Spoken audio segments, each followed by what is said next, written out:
kind of hard for me not to cry about this, because I don't think I have seen an army that has been so vicious and so non-stop in its aggression towards a civilian population, and most specifically towards children and women who we all know very well have nothing to do with the original aim of the Israeli army, which was to get rid of Hamas.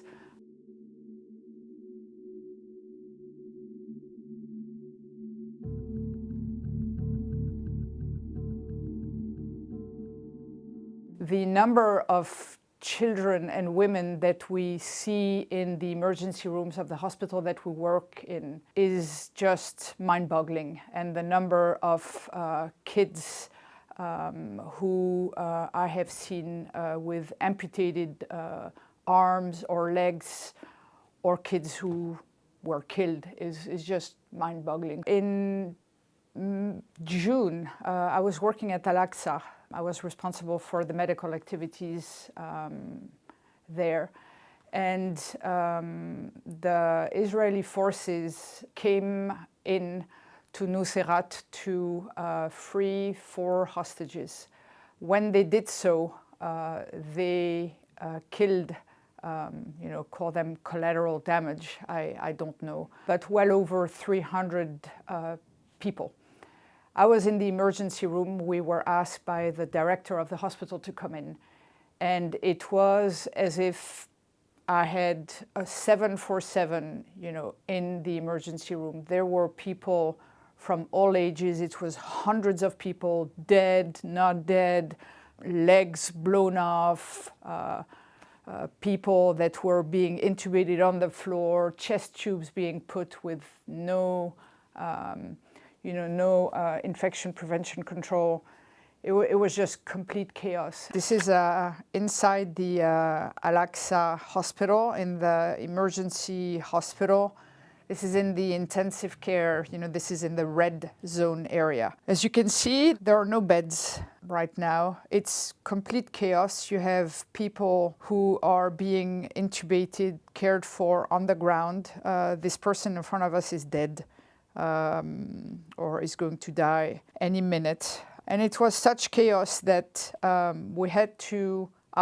had to push these bodies to the side so that we could bring more bodies to take care of. It was, just, something that I had not seen before, but just the sheer number of casualties overwhelms any hospital. And Al-Aqsa had been the one standing hospital in Deir al-Balah. And so it was receiving all the casualties of all the Israeli strikes. Every casualty, every death will come to Al-Aqsa hospital, where they are counted and recorded, and then wrapped in a body bag or body cloth, and they will be laid in front of the hospital, and all the men will stand in front of the bodies and will pay their last respects. And so this doesn't last very long, but is done with every single body that comes into Al-Aqsa hospital, that it came dead or that it died in the hospital. Eventually the bodies will make their way here, and they will have this prayer that lasts a few minutes, and then the families will take the bodies and will bury them. But it is a fact of life. This happens all the time, and people sometimes don't even pay attention.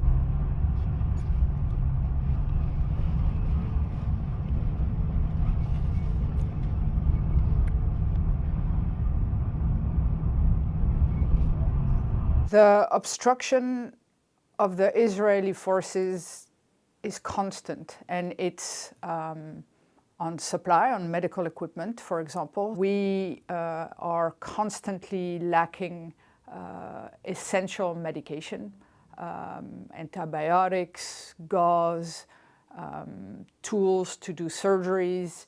We're lacking food.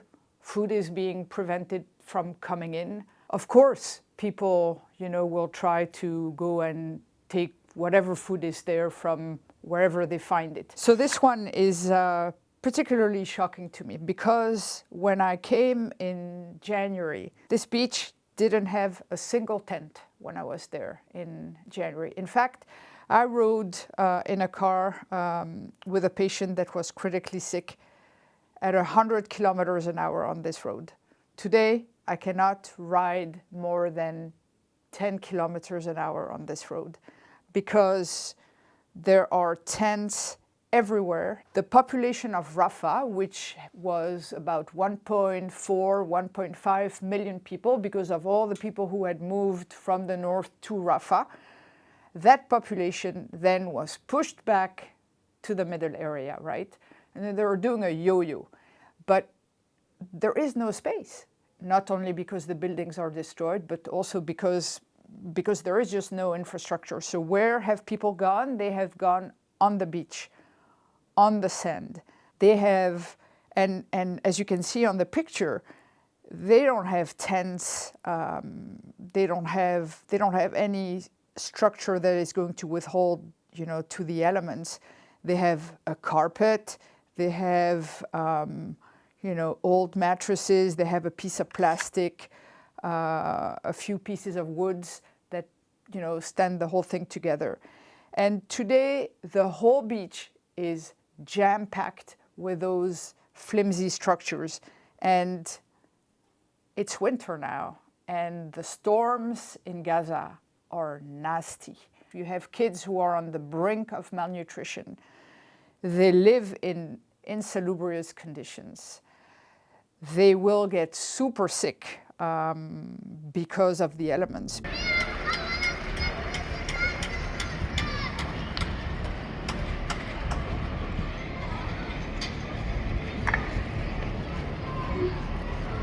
When it comes to taking patients and having them taken care of, cared for, managed in other countries because the capacity in Gaza is no longer there. It is mind-boggling to me that the Israeli forces and the Israeli government continue to block the medical evacuations of those patients. We're talking children with cancer, we're talking wounded with devastating injuries, but that can be salvageable. We're talking children with amputations that can be much better managed outside of Gaza. We're talking all kinds of medical conditions that should be allowed to be treated outside, yet are not.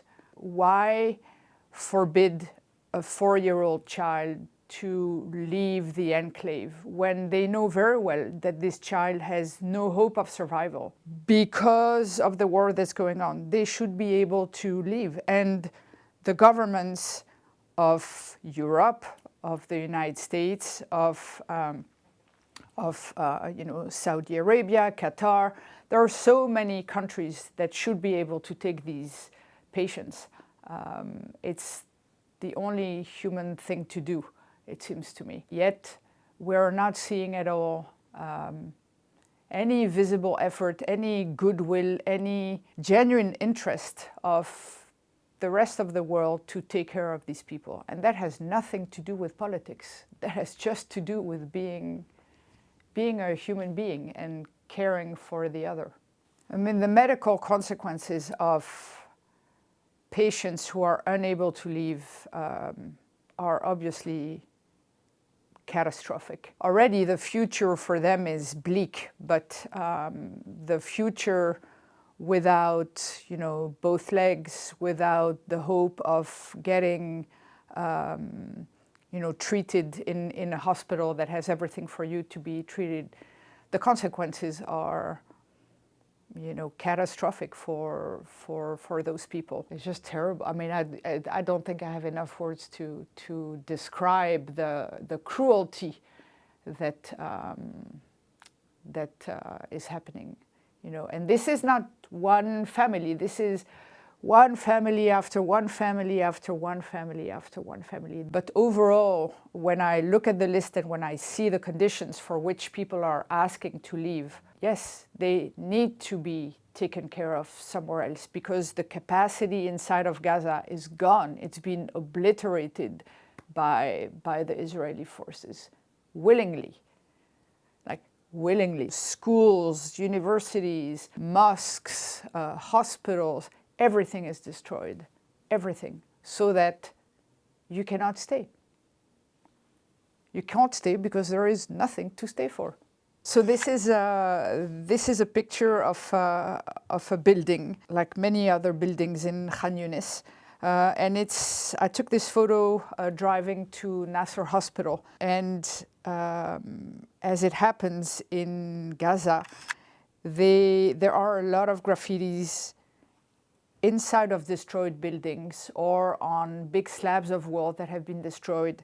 And what I have been told is that when there is somebody who is still under the rubble, who has not been able to be taken out to be buried, they will often do a painting of that person. I don't think this is something that happens all the time, but this is something that they do regularly. So here on the first floor is a graffiti of a woman.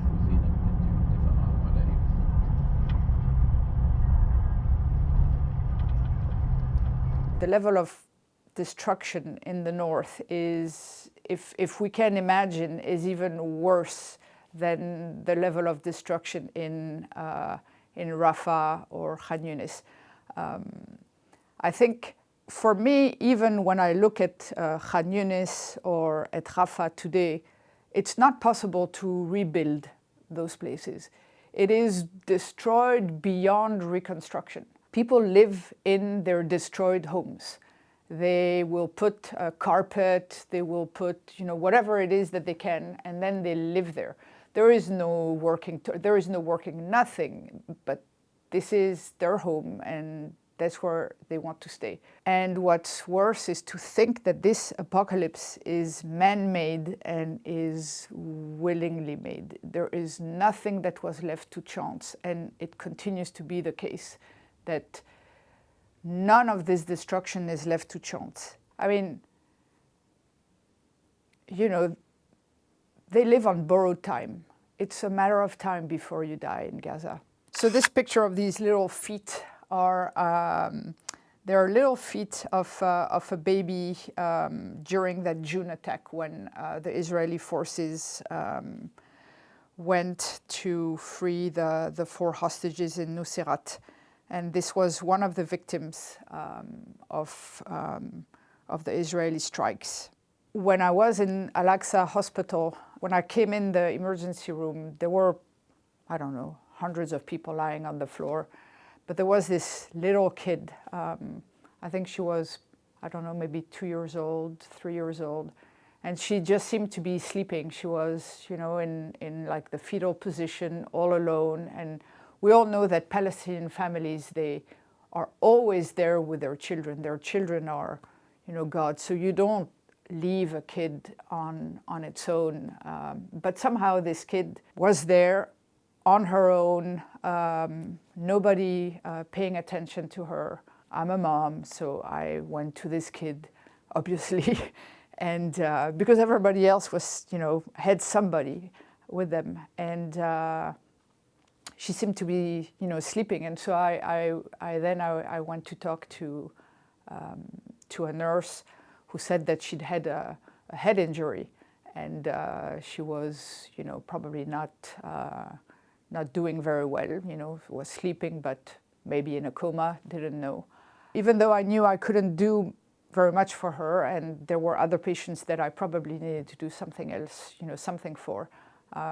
I just wanted to take this kid in my arms and you know, just stay there and do nothing. But it was, you know, will always, that day will be for me this child that was seemingly sleeping all alone on the floor, you know, blood everywhere on you know, people screaming, and this kid just standing there, or not standing, but lying there and doing nothing in the middle of a ton of noise.